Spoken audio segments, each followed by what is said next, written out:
Welcome to Manhwa Recaps, spoilers ahead, watch out, and take care. Huge shout out and special thanks to the channel members. The manhwa starts by showing us a lively city at night, with everybody having a great time. As it starts to take us to a restaurant, we see a man stuffing his face full of food. Some people are low-key starting to get grossed out, wondering if they should stop him, saying that he's gonna die because he's eating too much, and they wonder why he's crying while feasting on such a hearty meal. We see an absolute unit doing what I just did at holiday dinner. A man in the crowd says that it must be some of their first time seeing him, but he is pretty famous here in Henan. The other guy laughs, asking if this is because of his looks. The man tells him that he shouldn't judge someone based on how they look, and he still has a long way to go. He knows he isn't from around here, but he's definitely heard of him, as he has done an unprecedented feat of unifying every merchant union in all of Henan.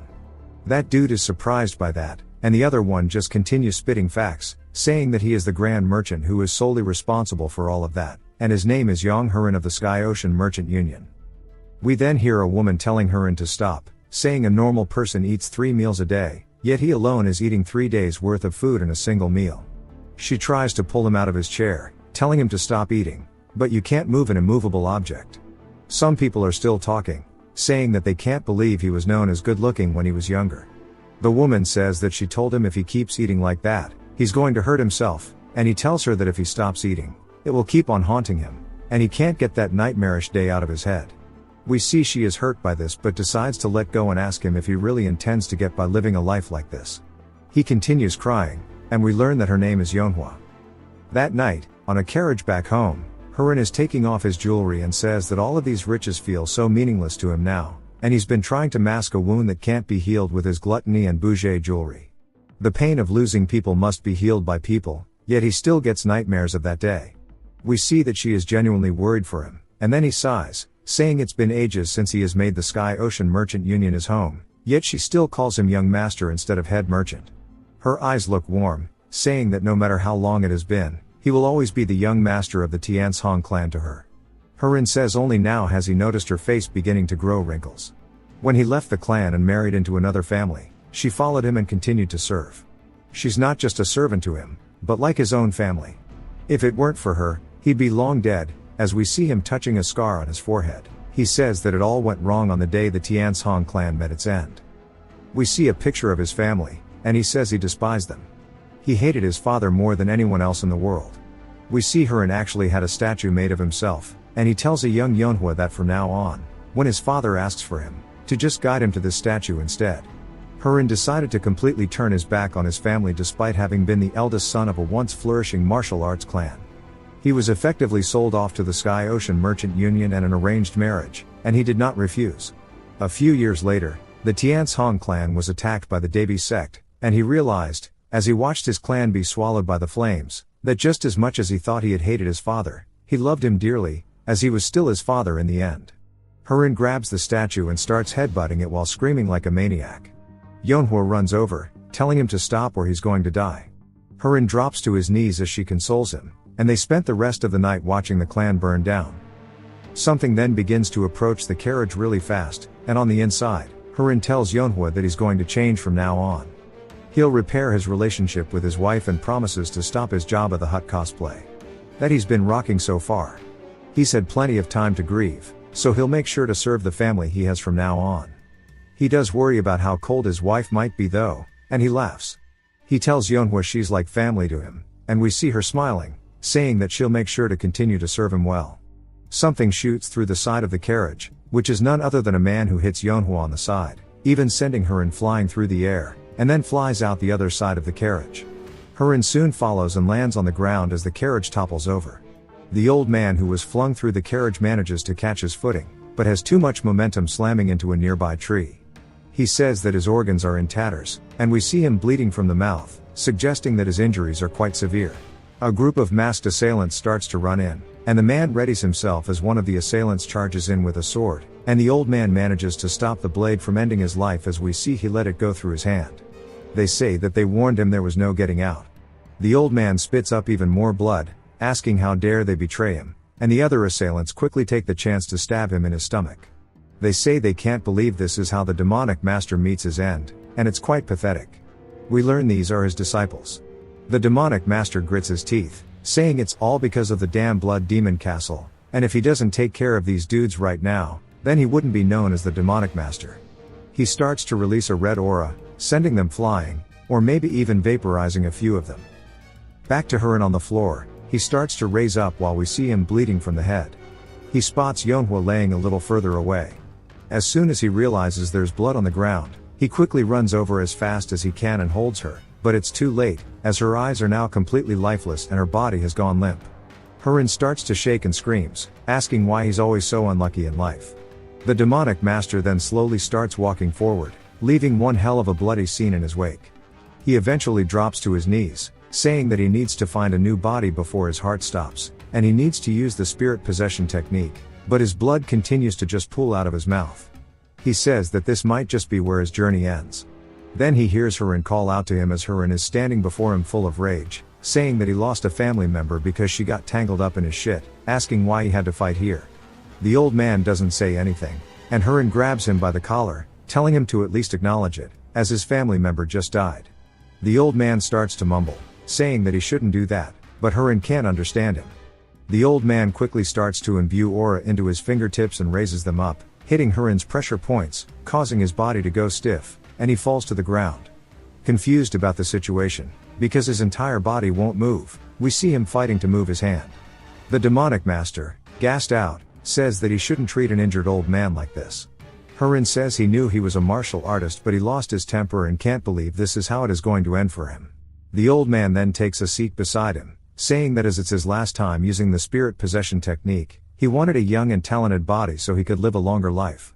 But since he's near his final moments, he has no other choice.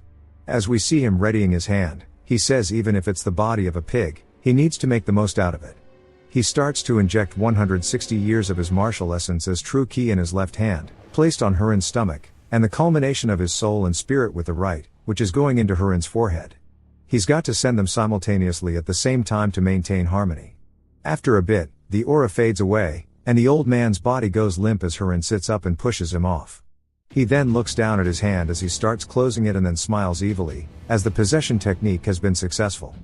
But as soon as that happens, his head starts to ache really bad, and the old man says he should already be suppressed by his true ki and spiritual power. As we see him floating behind the body, Hurin is hella pissed, saying that he refuses to die like this, and their spirits start colliding with one another right behind the body. Hurin says that he must survive and avenge his clan. The old man says that he was surprised by his strong will, but in the end, it's futile, as he starts to suck his soul, inhaling the essence itself. Hurin's soul starts to deteriorate as his consciousness begins fading away. One of the assailants then appears behind Hurin's body and immediately recognizes that the demonic master has already transferred bodies, saying it seems countless demonic humans of the three demonic heavens refer to him as the master for a reason. However, his praise ends here, as the assailant leaps at him with the sword. The old man says this is bad, as his spirit possession technique was just about to finish.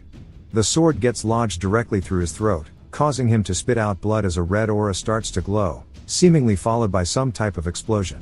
We then hear Hurin saying that his head feels like it's about to split as we are taken somewhere else. He sits up wondering where he is, as he is in some sort of apothecary. He complains that his throat is really dry, so he starts to drink the medicine beside him, and he says this shit tastes like ass. He then looks down at his hand, seeing how slim it is, and screams. Out of panic, dropping the plate, as we hear it break onto the ground. He sits there stunned, wondering what the hell is wrong with his hands since they are so slim. A young girl quickly enters the room, calling out to him, asking if he is okay, saying that she heard something break. It's none other than Yeonhwa, and he starts holding on to her, asking her how she became younger. She asks if he maybe had a nightmare, and Hurin says there's no other explanation besides this being a dream. He then feels a sharp pain in his foot as he realizes he stepped on some of the broken glass. But the tingling sensation of pain is way too real to be a dream. Then we see him making a confused expression, wondering what's going on. Then immediately, realizes something as he turns around and heads outside. Yeonhwa follows, as she asks where he's going, seeing he shouldn't move around with a wounded foot. As Hurin stands before the statue, he says this is impossible, wondering why this is here, since that fateful day. He made sure it was no longer around, and we see his hands shaking while reaching towards it. He calls out to Yeonhwa, who spots him trembling. Hurin, full of tears, asks Yeonhwa when he had this statue placed, and she tells him that it's been only about 5 days. Hurin says there's still time then. Yeonhwa wonders what he means but watches as Hurin rears his head back while death gripping the statue and immediately slams his head straight into it. This time, the statue cracks and shatters, as Hurin has completely destroyed it with just his forehead alone. Yeonhwa screams, calling out to him, asking if he is okay, but Hurin immediately understands this is no dream, and he doesn't know how, but he is back in the past. Looking at the remains of his statue, he is 3 years before the day the clan falls, which for him is more than enough time. All of the other spectators in the estate watch him with pure shock, and Hurin says that he will protect his people and the Tianshong clan at all costs. We get some backstory about the Tianshong clan, as they are a martial clan located near, you guessed it, Tianshong Mountain in Henan. There were several households that had named themselves after the mountains a long time ago, but the Yang clan unified them all.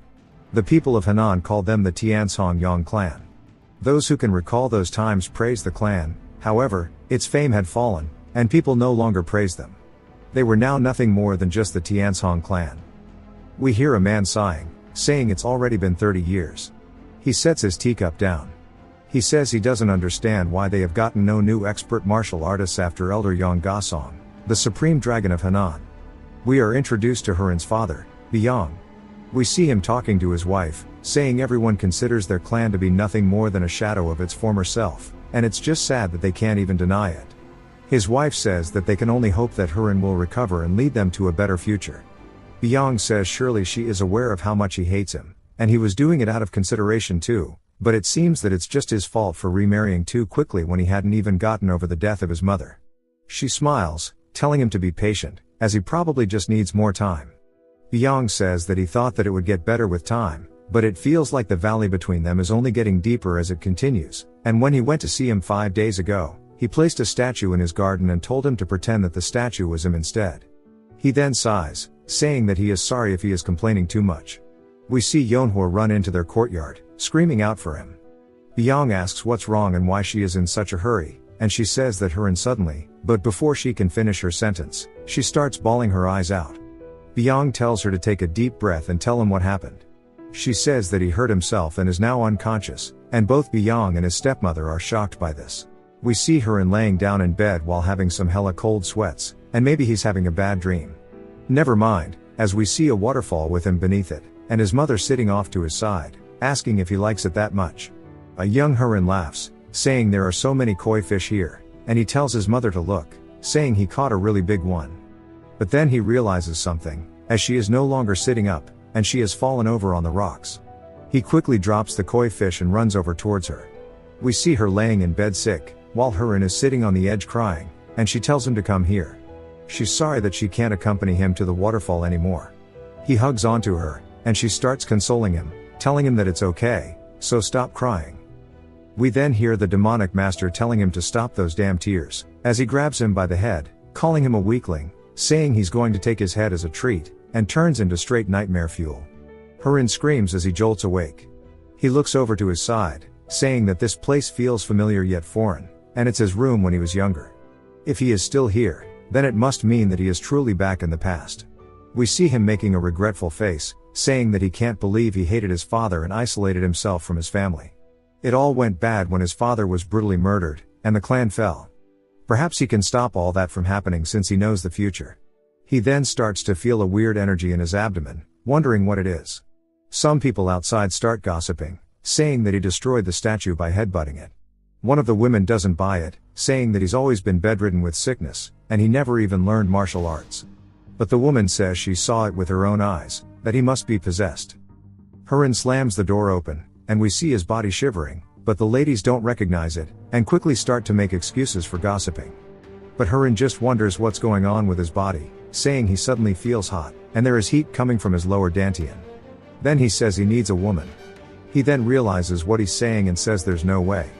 During this time, he should be struggling to even walk around, and this energy is the same energy as the old man's, and he can feel it. His energy is too much, as it's manifesting as yang energy, and this isn't good because if he doesn't do something about it, he's going to end up doing something that he will regret heavily.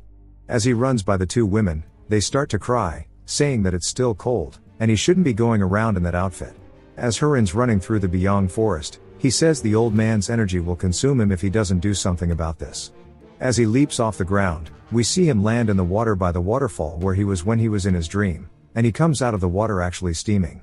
He lets out a big long-winded sigh of relief, saying that he's saved, and he starts laughing nervously. He then hears his father yelling out his name, and he opens his eyes widely to see him running at him, even jumping straight into the water, asking him what he's doing. He says that he knows he hates him, but to do such a thing on a cold day, asking if he's really trying to die. As we see his father crying, Hurin's eyes look so happy to see his father, and he says that he missed him. But if he were to suddenly act affectionate, everybody would find it strange, and for now, he needs to try to get closer to him naturally. He says that, yet he immediately hugs onto his father and can't even get his words out. As he's so emotional, he's just glad that he's back, and even if this is a dream, he wants to never wake up, and if this is an illusion, he never wants to open his eyes again. It jumps to 3 months later. As we see Hurin fishing with a younger boy, and the younger boy laughs, saying it looks like he's going to be winning the bet. We are introduced to his younger half-brother, Ki-jung. Hurin says over the last 3 months, he has grown much closer to his family, and in his previous life, he never even talked to Ki-jung. Ki-jung was learning the clan's secret martial technique when he suffered from ki blockage, and after that, he became a cripple, unable to even move his body. Because of that, the Tianshong clan lost influence and just ended up becoming a branch of the Yuchi clan. At that time, he had already become a son-in-law of the Sky Ocean Merchant Union, and he had been too busy and only heard about the news, so he was unable to do anything to help them. Ki-jung then asks him if it's okay for him to just stop taking all the medicine, and Hurin says those medicines are what made him fat. Ki-jung says he doesn't remember him ever being fat, and Hurin corrects himself, saying that it might lead him to become fat. Ki-jung says regardless, he likes how he's been acting lately, since he's been giving him allowances by using bets as an excuse. He shows him the difference between their baskets of fish, asking him if he's won. Hurin throws the fish into the air, saying he refuses to lose again, and Ki-jung calls him a cheater. Hurin then grabs onto him, saying he's caught a really big fish here, and jumps straight into the water with him.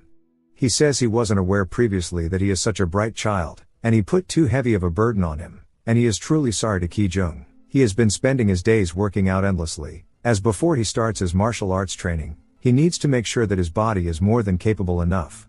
He was sometimes worried that the old man's energy might make him act up, but it is yet to cause any trouble so far. However, because of the incident where his energy suddenly surged, he had developed a habit of meditating underneath the waterfall every morning.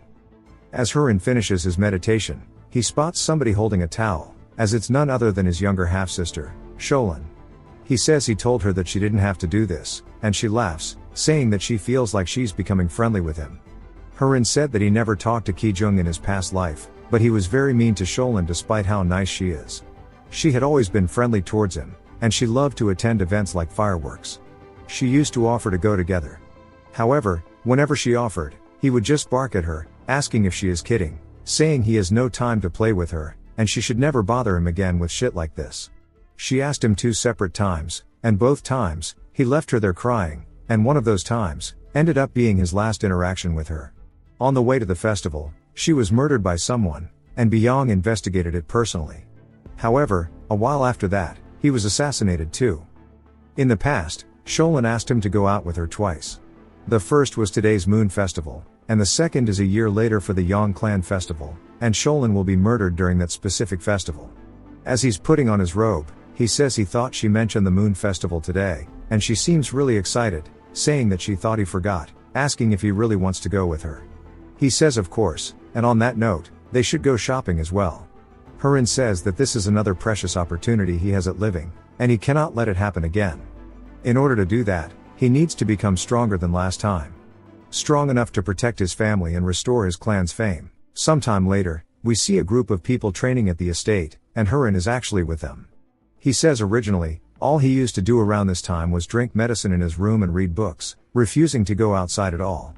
But now, everything has changed, and ironically, it all seems to be thanks to that old man's ominous aura making him really want to move his body, as it's a way for him to test his strength as well. We then hear Byung calling out to him, and when Hurin returns, his father says that he really has changed, and he gets teary-eyed, saying that his son has truly grown up. Hurin tries to tell him that the other disciples are watching, and Byung laughs, asking why that matters, asking if he would like to officially learn the martial arts at their family instead of just participating in physical exercise. Hurin says that he was thinking about the same thing, and Byung gets happy, saying he's going to arrange an instructor for him immediately. Hurin tells him that he actually has somebody in mind, and Byung asks who that could be, only for Sholin to interrupt them as she runs in and hugs onto Hurin. Byung says that she only seems to look for her brother, and now she's ignoring him. She laughs, saying that he picked out these clothes for her, asking how they are, since she thinks they are very pretty. Byung sighs, saying he can't disagree, and she laughs, telling him that she loves him. Hurin says just because his constitution is different, doesn't automatically mean he can protect them, and he needs to at least have enough strength to protect himself too. Which means he needs to learn martial arts. We see a woman practicing in the courtyard. As if she was dancing, she soars through the sky, and then lands gracefully to finish her dance, and lets out a quick exhale. We see her turn, asking somebody what brings them here. We are introduced to the dragon flower sword named Mo Byung. It's none other than Hurin she's talking to, who tells her that it's been a while, and he has something to ask her. She says it seems the rumors of his recovery are true, and she's never talked to this twisted man before, so what request could he possibly have? So she decides to ask what he wants. He immediately hits her with a bow, asking to learn her sword skills, and would love to be her disciple. We see that she's surprised, and she says that she heard rumors that he changed into a different man a few months ago, and he certainly is a bit different from before. However, she doesn't know if a person can really change so fast. Many people live upright lives, despite having difficult upbringings, but Hurin spent his years doing nothing but wallowing in hatred, cutting off his ties with his family and everybody else. She turns her head and tells him that she refuses, completely shattering his expectations. He asks if she could tell him the reason, and she says that she's actually investigating that herself. She says that she's busy investigating why the secret arts of the Tianshong clan have become stagnant. She walks away because she doesn't believe that he's actually changed, like the others seem to believe. Turns out Hurin expected as much, saying it's just as he thought, and she still thinks that he's too pathetic. In the past, she rarely interacted with others, even within the clan. Not many knew her prowess, and she was not trying to hide it on purpose either. He knows because he's experienced the future, the depth of her prowess far exceeds anyone within their clan. She then hears something fall to the ground, and when she turns around, she sees Hurin on his knees. She asks what he's doing, asking how the eldest son of the clan can kneel over such an insignificant matter. Hurin says no and starts to mumble, and she wonders what he's about to say, only for him to yell, saying it's not insignificant to him. That Byung contributed more than anyone else in the battle against the Devi sect, and in the process, she received the title of Dragon Blood Flower, a title not exactly flattering to a woman, but she continued to give her all to rebuild the Tianshong clan. Until she died a mysterious death, she gave her life for the clan, and he will not allow that to happen again, not to her, nor to the clan. She seems curious, saying that his demeanor has changed, wondering if he really has turned over a new leaf, and decides to accept his request. He asks if she's serious, and she says yes, but only under one condition. He needs to best her in a spar, and she will accept him as a disciple.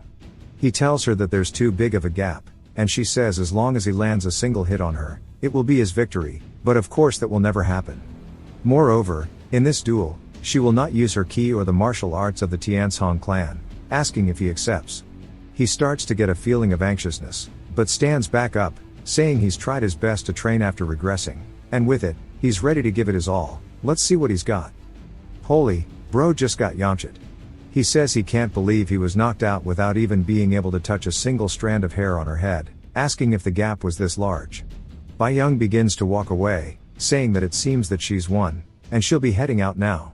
Hurin grits his teeth and leaps off the ground, telling her they're not done yet, while charging at her.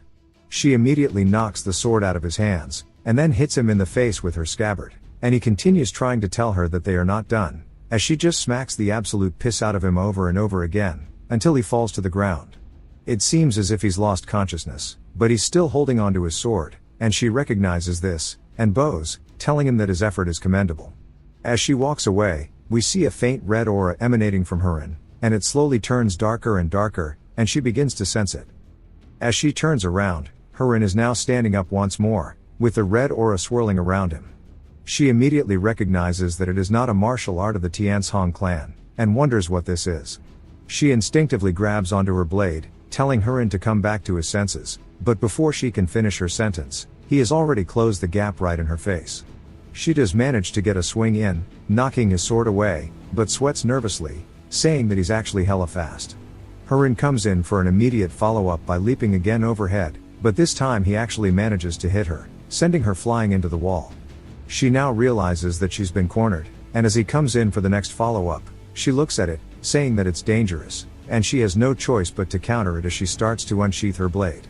Using the Soaring Dragon Emperor sword first form, she goes to counter it, but much to her surprise, Hurin stops just shy of her face, leaving her completely confused. Hurin starts to laugh, saying that he touched her, which was part of their agreement, and then immediately calls her master as he falls to the ground, unconscious. She turns behind her to look at the wall, to see that he actually carved a whole chunk out of it, and wonders what the hell she just witnessed. Some time later, we see them training in the courtyard as she watches. Hurin swings down, and the air around him seems different now. He immediately follows with a diagonal to the side and then soars through the air, landing gracefully, just as she demonstrated the first time we saw her training. She wonders if he always had this much talent. He learned the forms of the Soaring Dragon Emperor sword and the Azure Bamboo sword in just a few days.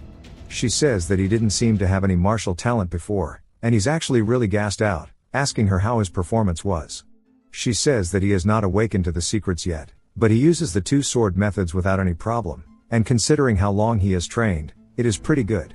He laughs, saying that she praises him too much, but she still seems to be suspicious about something, as she can't stop recalling the aura and how ominous it was. She tells him that he's learning martial arts at an unbelievable speed, and she can't believe a while ago he was bedridden because of illness. He can tell that there's going to be a follow-up, and she mentions the red key from before. He sighs, asking if he really needs to explain it again, saying he suffered so many of her blows that he doesn't remember anything, as he shows a knot on his head. He says only she would treat the eldest son of the clan this way, and she decides to just leave it at that, telling him that since he doesn't want to talk about it, she will not ask any more. However, she is still responsible as the one who serves the Tianshong clan, so she will observe every moment of his life. He tells her that seems a bit scary. That night, while Hurin is in his room, he says he can really feel it after using the sword arts he's learned. The Tianshong's martial arts are incomplete. It's inevitable, after all, because the Tianshong clan's art is originally that of the demonic sect. Long ago, the progenitor of the Tianshong clan was a wandering martial artist seeking justice based in Henan. He received two demonic arts from the master of the hidden saint cult, which was neither an orthodox nor a demonic sect. Despite having learned demonic arts, the progenitor, in his efforts to maintain his path of justice, reinvented the two arts over a long period of changes into the two sword forms they are today. Though their power was reduced significantly in the process, it was still more than enough to bring forth the greatest swordsman in all of Henan. But that was all. Using demonic martial arts with an orthodox cultivation technique inevitably causes it to be incomplete. Although he was able to reach the peak, reaching the supreme peak was clearly impossible, and the progenitor kept the origins of the martial arts a secret. After ages, that truth finally resurfaced, bringing the end of their clan. We see him clenching his fists out of anger. He says that things are going to be different because he has a way to complete this martial art. Turns out it wasn't anger, but excitement, as it's something only he can do since he has experienced the future. Later, we see him with his father and stepmother, and he tells them that he is thinking of visiting the Yeagle clan. Byong asks what business he has there, and Hurin says he recovered his health by learning martial arts, so he thinks it would be good to go visit them as they have an arranged marriage.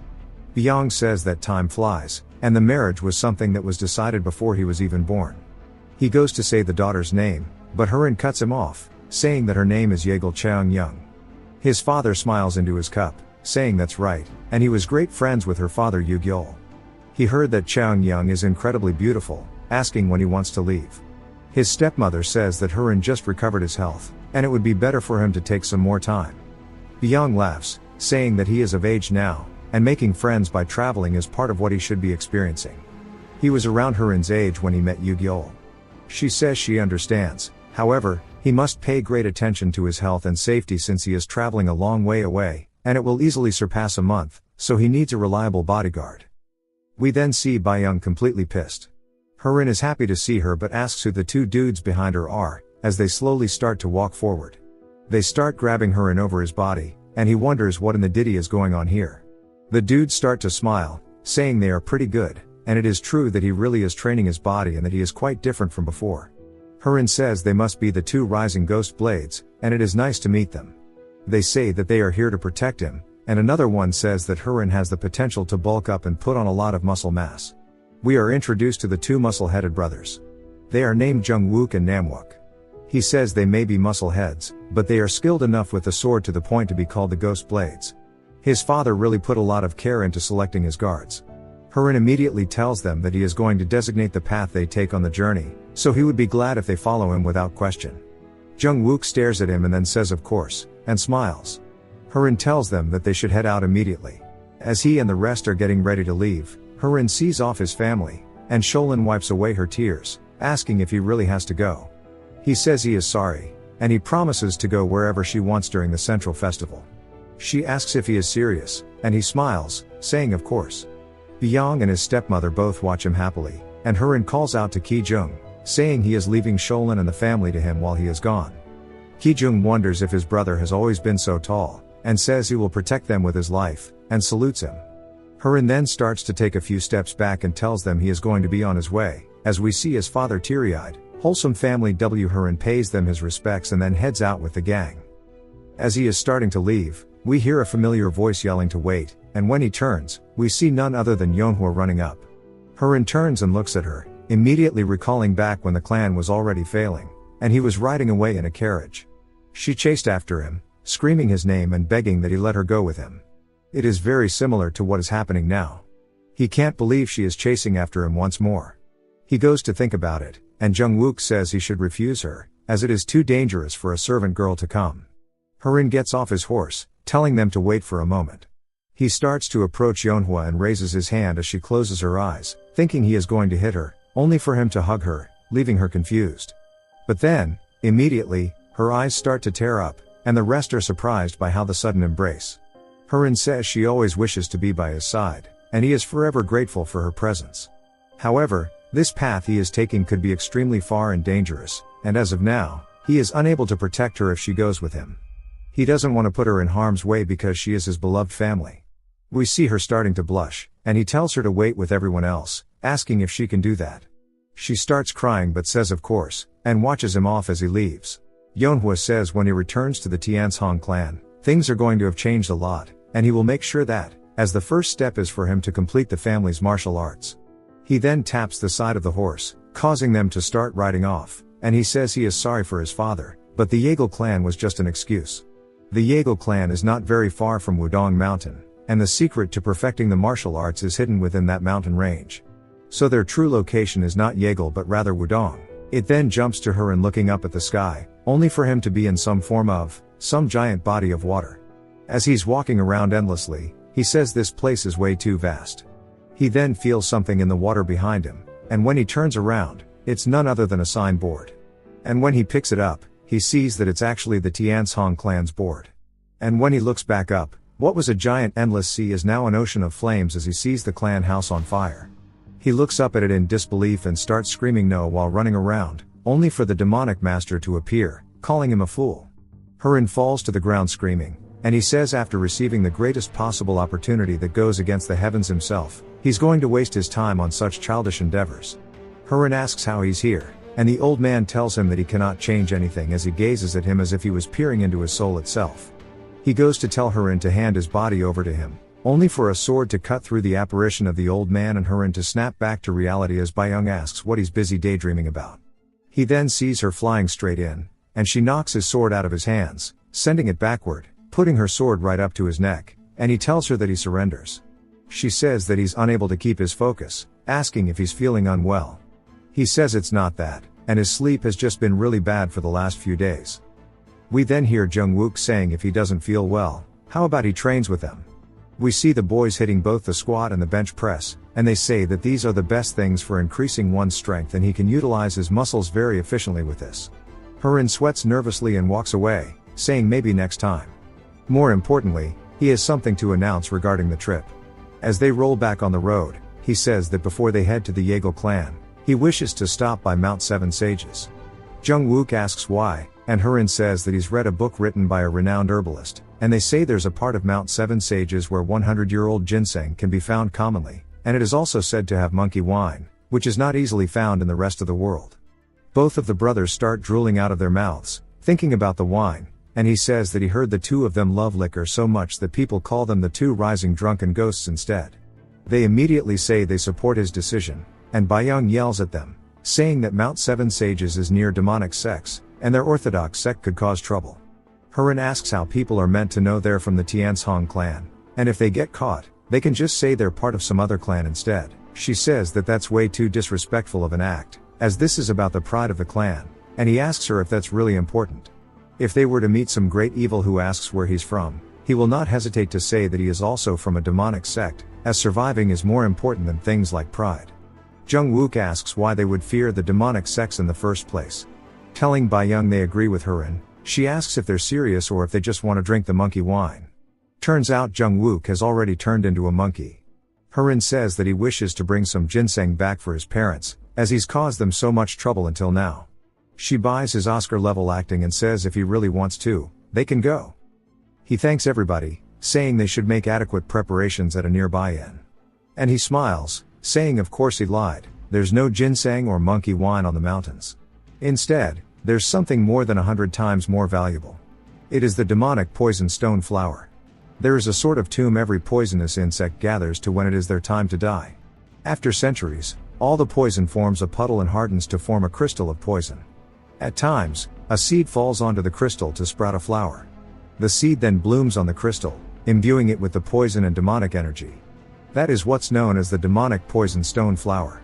It should be here in Mount 7 Sages. But as soon as he gets to the inn, he hears other people talking about how there are a lot of demonic sects gathering near the mountain, and how they've heard that the demonic poison stone flower is there. And Hurin asks how the whole world knows about it.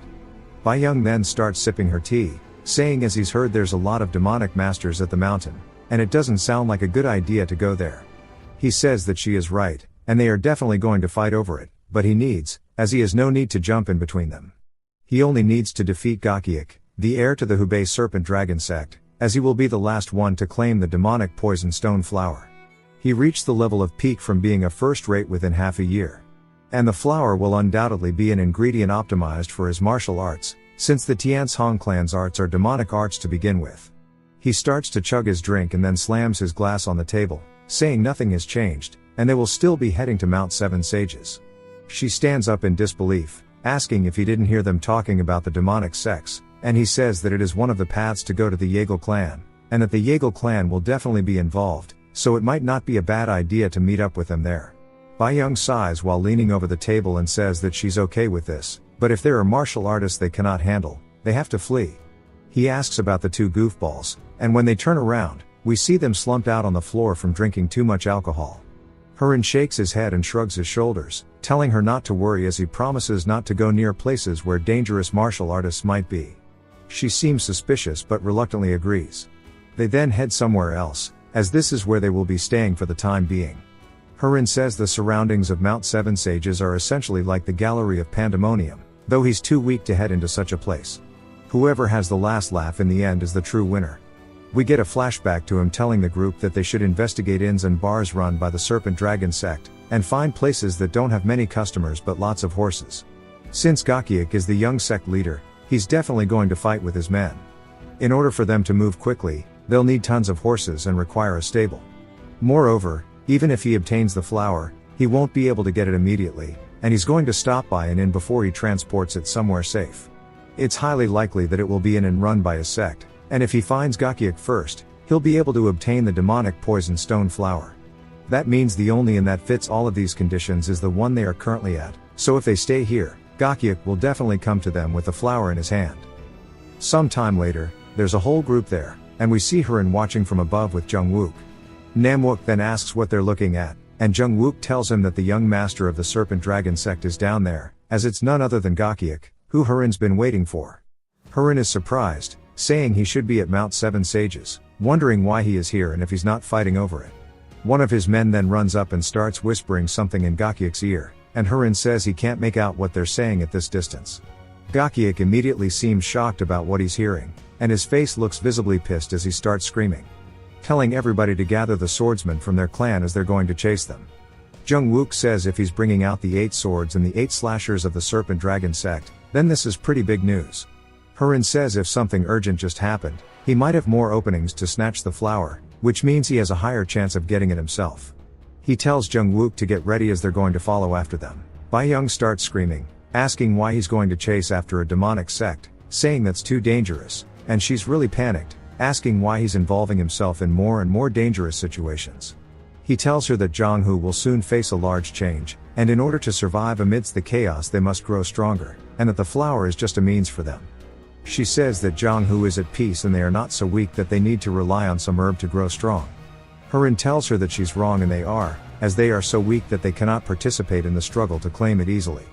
He has a dream and he's going to obtain this flower no matter what and protect his family from outside threats. So if she believes in him, the heir to the clan, she needs to follow his command. She's so startled by his sudden demeanor change and she wonders if maybe it's her fault for not thinking of him as an adult until now. Jung-wook laughs, saying he never knew that Hurin had such balls, and he and his brother both show their respects to him and say they will follow his command. Bayoung sees this and does the same thing since she will also follow, but he needs to keep in mind that Jong-hoo is not a place to be taken so lightly. Hurin nods in agreement and turns, saying it's time for them to head out and that Bayoung shouldn't worry too much because in the entirety of Jong-hoo nobody knows that better than he does since he's experienced it firsthand. They then head out of town to a different area as we see Hurin and them sneakily following the Serpent Dragon sect members.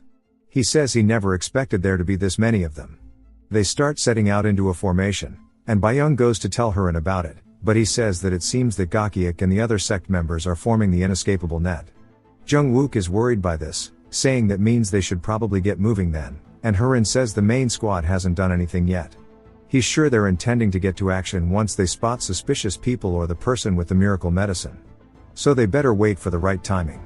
They watch and listen as they hear them shouting in the distance about finding it. They take this time to sneak away a little bit. Hurin says that since they found the person with the medicine, they should wait in the back towards the river. Namwook asks why, and Hurin says that a person on the run would choose to go towards the water rather than towards the woods. After a bit, they're left with just the eerie silence of the river, and they notice that as well. Hurin says they should try to be as stealthy as possible from now on, and Bayoung audibly gulps. A man then starts to walk through the river, screaming for help, as we see him covered in blood. As he starts to get closer to them, a giant purple hand comes out of nowhere, pretty much squashing the dude like a bug, making the rest realize that this is bad news, as there is an immediate explosion of purple aura everywhere. We then see an old man letting out a long exhale while holding onto the flower that they have been looking for. Bayoung wonders if that is the flying demonic blood lion, and Hurin says that his aura is ominous, asking if she knows who he is. Jung-wook is surprised Hurin doesn't know who he is, saying if he were to pick 100 experts in the demonic martial scene, he would be one of them. Hurin says the dude doesn't seem to be in a good mood, and then spots that he's holding onto the flower in his hand. Hurin realizes if he's the one who has it now, then it's about time for the Serpent Dragon sect to make their move, as they immediately start pulling up out of the cut, surrounding the blood lion. Thinking they have the advantage, Gakyeok then says that he ran all the way here after killing the most elite of his sect, and he wouldn't expect any less of the flying demonic blood lion. The blood lion laughs, saying he didn't expect there to be such weaklings trying to corner him. If it weren't for those bastards in the Tang clan, he would have easily ripped them all apart. Gakyeok reaches into his robe, asking the blood lion if he recognizes this, as we see him holding onto some weird box. The blood lion immediately recognizes it as the 1,000 needle downpour, asking how he has this. Gakyeok says he used a lot of his money to get his hands on it, and it's not just that they have one, as everybody in their clan surrounding him is holding onto it. They all aim it at him, and the blood lion starts to get pissed, asking if they really believe he'd fall prey to such inferior weapons. As he starts to release his aura, they all fire, unleashing a volley of needles from the sky. They're low-key pretty, like if they were fireworks. As they start to fall to the blood lion, he puts his hands together as two giant purple hands form above, clapping over his head, and the shockwave alone knocks a lot of the needles away. Hurin says wait, and he starts to wonder if this is what he thinks it is. As the blood lion starts to ascend into the air, releasing even more aura than before.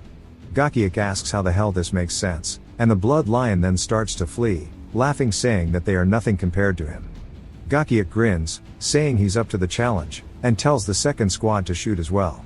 As the needles start to fly towards him, he's too late to react, and he actually gets caught in the explosion, causing him to fall back down into the water. They then start surrounding him, and Gakyeok yells, telling the 8 swords to surround him and get the flower. Immediately they do that, as we see them leaping at him from above. He laughs, saying they'll never be able to find the medicine, and he'll take them all down to hell with him. They start to have a crazy, brutal battle, and he's actually making light work of quite a few of them. even showing this one dude that he got ahead of himself. Bai Young and the rest are grossed out by all of this, and she says that she's never seen such a bloodbath before, and that Hurin should be new to Jong-hoo, asking how he's so calm despite what is happening. We then hear some of the sect members yelling that they've got him, as we see the blood lion riddled with arrows and blades, as he falls backwards into the river, drawing his last breath. Gakyeok tells his men to search him for the medicine, and as soon as they do, they say it's not there. He starts to panic, saying that they need to look forward again, as they saw him holding onto it. He could not have hidden it anywhere, and they need to find it.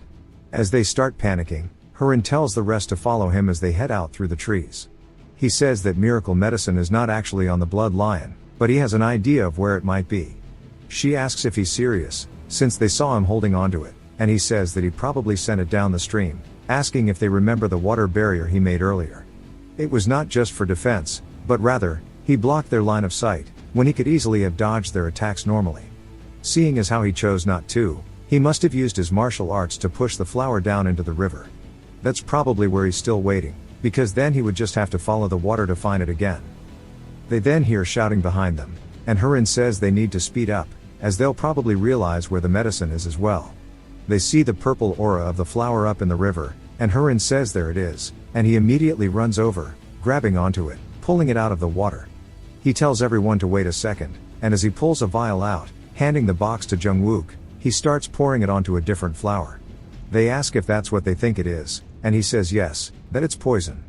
Bai Young tells him it's not good for an orthodox martial artist to carry around the poison, and he tells them that it's actually a very useful tool.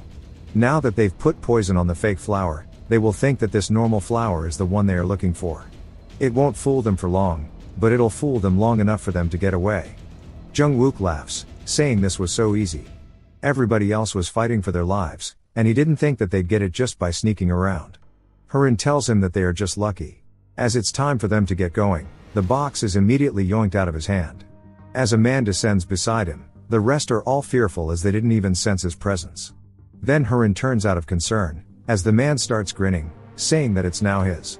Is this maybe the old man from the start? If you've watched till the end, comment, Soul, to let me know. Subscribe for more videos like this, leave a like or a comment to help the channel out. Thanks for watching.